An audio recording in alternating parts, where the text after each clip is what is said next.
Life in Christ, sa ministries, partnership, ang pamatong kami family, kami ay nakikiramay, kami malasakit, salamat, napapagkan, ang dami mapuso ko, kasi ang sakit ko, yan lang sa masisimulan natin, sabi rito, sa kanyang pagkamatay, buhay, ibinalik ni Jesus ang ating buhay. Siya ang muling babalik na puspos ng kalwalhatian. Sa kanyang pagbabalik, hindi pa natin alam kung ano ang mangyayari sa atin. Subalit, alam natin na sa kanyang pagparito, tayo ay magiging katulad niya sapagkat makikita na natin siya ng mukhaan. Ay ko'y umamit sa kanilang panalangin sa tapanan.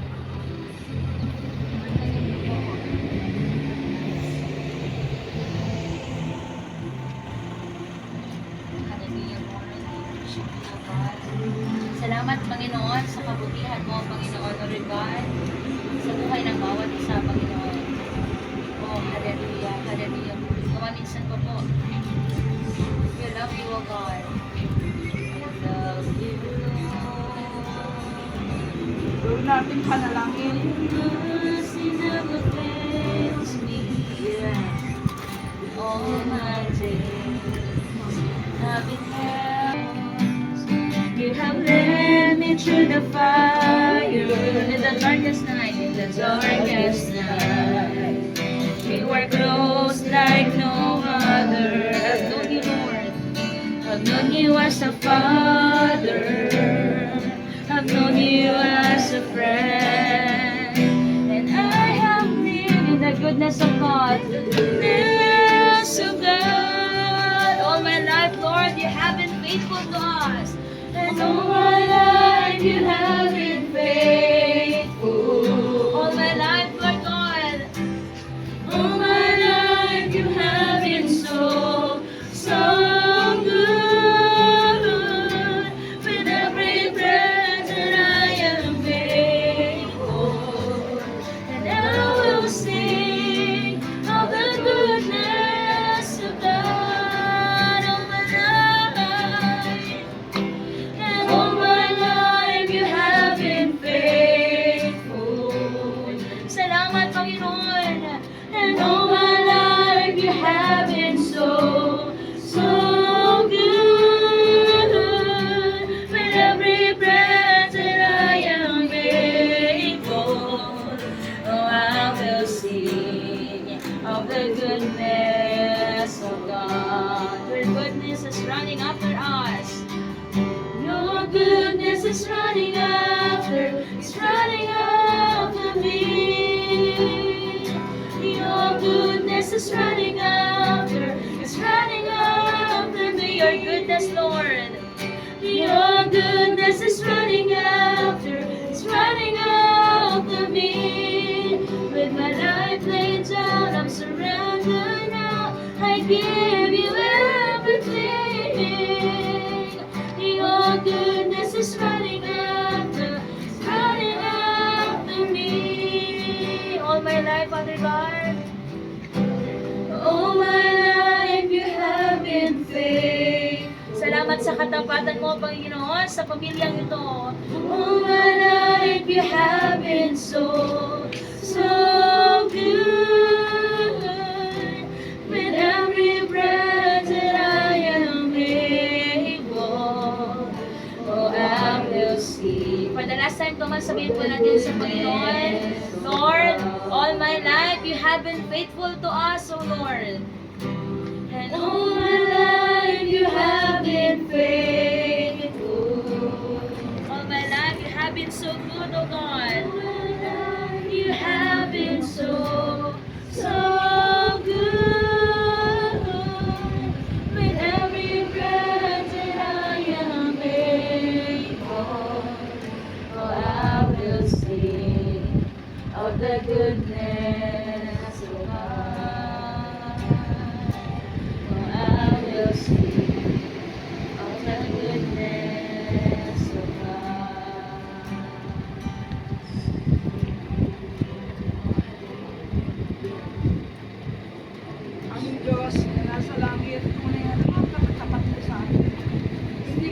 bago kayo man, ito noon, ngayon magpakailanman. Ikaw ang dahilan ng lahat ng iyong buhay ng natili sa iya. Na may akda ng buhay, ikaw lang o Panginoon.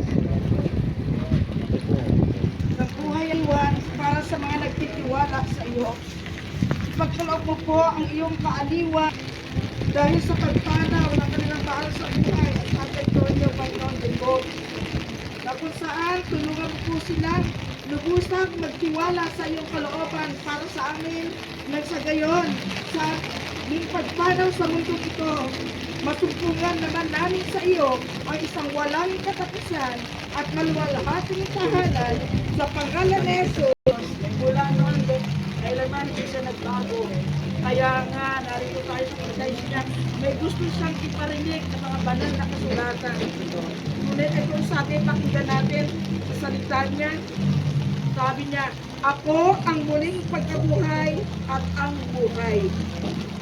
Ang sinumang sumasampalataya sa akin, kahit mamatay, ay muling mabubuhay. At sino mang nabubuhay at sumasampalataya sa akin, ay hindi mamamatay kailanman. Ang tanging hangarin ko ngayon ay lubusang makilala si Kristo, maranasan ang kapangyarihan ng kanyang muling pagkabuhay, makibahagi sa kanyang mga paghihirap at maging katulad niya sa kanyang kamatayan, at umaasang ako man ay muling bubuhayin mula sa kamatayan. Yung po sinabi sa Philippians chapter 3 verse 10 to 11. Si Yahweh ang aking pastol, hindi ako magkukulang.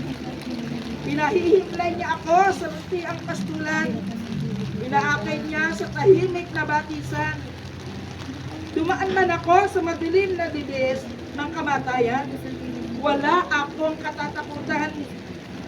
Pagkat ikaw aking kaagapay, ang tungkot nito at pamalo, aking gabay at sanggalang. Sa awit 23 verse 1, 2, and 4, yun po sinabi, ganoon din sa Matthew, lumapit kayo sa akin, kayong lahat ng nahihirapan, sa lubhang nabibigatan ng inyong pasanin. Kayo'y bibigyan ko ng kapahingahan. Pasanin ninyo ang aking pamatok at matuto kayo sa akin, sapagkat ako'y maamo at may mababang loob. Makatatag kayo, makakatagpo kayo sa akin ng kapahingahan. Ito po ang salita ng Diyos at dagdag pa sa kanyang sinabi. Ang linaw sa anak aklat na sinabi ni Apostol Pablo. Sabi niya sa aklat ng ikalawang Timoteo chapter 3 verse 6, sapagkat dumating na ang panahon ng pagpanaw ko sa buhay na ito. Ako'y mistulang isang handog na ibinubuhos sa dambana. Pinagbuti ko ang aking pakikipaglaban. Tapos ko na ang dapat kong takbuhin. At manatili akong tapat sa pananampalataya. Siya ay naghihintay sa akin, ang koronang gantimpala para sa namuhay ayon sa kalooban ng Diyos. Sa araw na yon, ang Panginoon ay siyang makatarungang hukom. Nasabi niya rito na ang siyang nagpuputong sa akin ng korona, hindi lamang sa akin, kundi sa lahat ng nananabik sa kanyang pagbabalik. Ganun din po, dagdag sa Philippians chapter 1 verse 20 to 24, ang aking pinakananais, sabi na Apostol Pablo, at inaasahan ay ang hindi ako mapahiya sa anumang bagay, kundi sa lahat ng panahon, at lalo na ngayon, buong tapang paparangalan ko si Kristo sa buhay man o kamatayan. Sapagkat para sa akin, ang buhay ay para kay Kristo at ang pakinabang at ang kamatayan ay pakinabang. Ito po ang salita ng Diyos na pinapaalala sa pamilyang ito at sa lahat ng narito. Alam niyo po, walang imposible sa Diyos. Sa pamagitan ng pakikinig ng salita ng Diyos, ang pananampalataya ay ando nagbunga na itong pakikinig sa salita ng Diyos. Kaya in-encourage ko po ang pamilya. Tuloy natin i-surrender na ang lahat ng bagay. God is a God of plan, God of purpose. Nililevel up ang pamilya ito sa another level ng pananampalataya at pagsunod. You are chosen.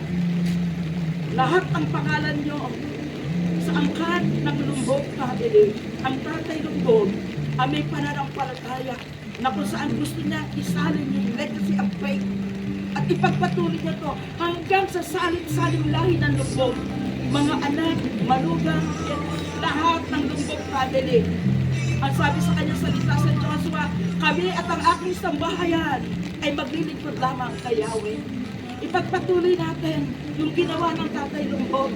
Hindi ito aksidente. Ito yung panahon na natatapos na ang lahat ang kanyang assignment dito sa lupa. Gawa niya na ang lahat. Kaya kumbaga sa panawagan dito, graduation day niya na. Ito kawalan. It's a homecoming. Pag-uwi niya na doon sa ating Panginoon. Face to face makikita niya. At ang panawagan niya sa pamilyang ito, ipagpatuloy yung pag-asang iniwan niya, ang pananampalataya na may pagsunod. Actually, ang Diyos ang may akda ng lahat. Lahat ito'y paraan ng Diyos, panahon, may akdang aktang panahon. Kaya nga, ang panawagan sa akin, let go and let God. Surrender everything. Ang tatay, sabi natin, Lord, andito na ang tatay ko, sinusurrender ko sa iyo. Salamat sa buhay na hiram. Natapos niya na ang kanyang tungkulin. Eto kami ngayon. Malungkot man, pero Lord, masaya kasi kasama mo siya. Homecoming na sa iyo. Kaya eto kami, Panginoon, tinatanggap namin yung hamon ng aking ama bilang legacy na maiwan. Ganun po dapat panalangin. Lord God, magpapatuloy kami. Isasali namin ito sa mga anak, sa apo, sa manugang, sa lahat ng angkan ng Lumbog family. Sapagat ang Lumbog family ay sakop ng Diyos ang mga buhay. Pag mula kay Tatay Lumbog, pinaliwan na. Kaya mula noon hanggang ngayon, never siyang nagbago. Napakapalad ng pamilyang ito. Lumbog family belongs to God. Another level. Dinadala kayo sa mataas na level. Antas ng panampalataya at pagsunod. Go, go, go. Patuloy lang. Nandito kami. Magkatulungan tayo. Hallelujah. Hindi natutulog ang Panginoong buhay siya. Ang Lola Rachel, tuwang-tuwa, magkikita na sila ni Pastor Gating yung carding nila. Hallelujah. Nagsa-celebrate sila. At darating ang panahon ng pangako niyang pag-asa, magkikita-kita ng personal. Pero habang tayo nabubuhay dito sa lupa, gampanin natin ang pinagagawa ng Lord sa atin. Yung assignment. What is our assignment? Ano ang plano ng Diyos sa ating kabilang naiwan? Purpose doon ng Lord. Let go. Kaya alam natin, isurrender siya sa Panginoon. Masakit tanggapin, pero ganun po talaga realidad. Kanya-kanyang taktang panahon. Pasalamatan natin, i-honor natin siya. Walang imposible sa iyo, sa Diyos. Napakabuti ng Diyos. Hindi siya nagtatangi. At bago tayo magtapos, ilagak siya sa libing ang tungan, pwede po tayong sumulya, buong pamilya. At pagkatapos, mamaya ang panawagan, it's because it's the instruction of God to embrace yung ating junior Lumbog. Sabi sa akin ng Panginoon, anak, yakapin mo siya. Ang laki ng gampanin na gagawin. Bilang talang kabigat na sense ko kagabi yung kanyang dalag-dalag. Nag-release siya niya, yakapin siya para ma-release siya. At let God, let go, let God. Kaya ito, sasabahan kayo ng Panginoon. It's a new level of faith, pagsunod. Ituloy nyo yung legacy na iwan. Ito is step.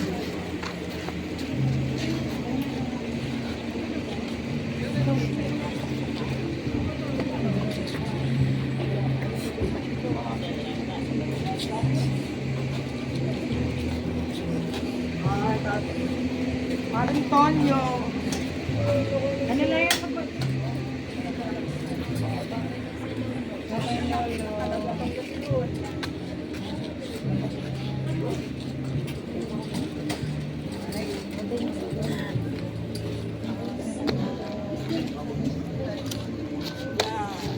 Salamat sa sa buhay mo.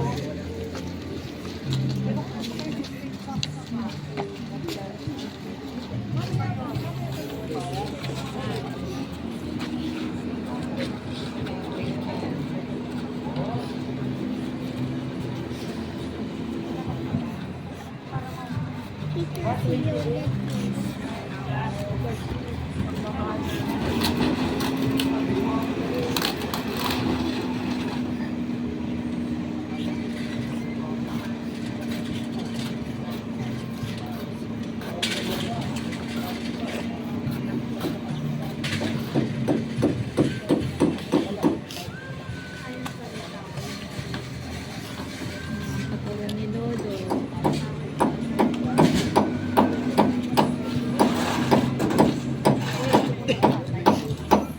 Ano to yun?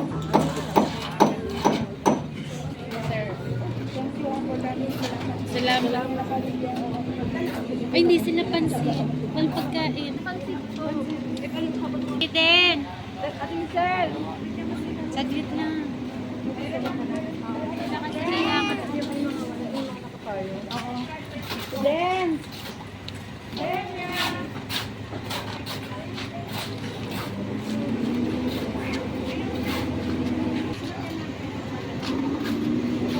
Ayan na po. Kubera na si Tata.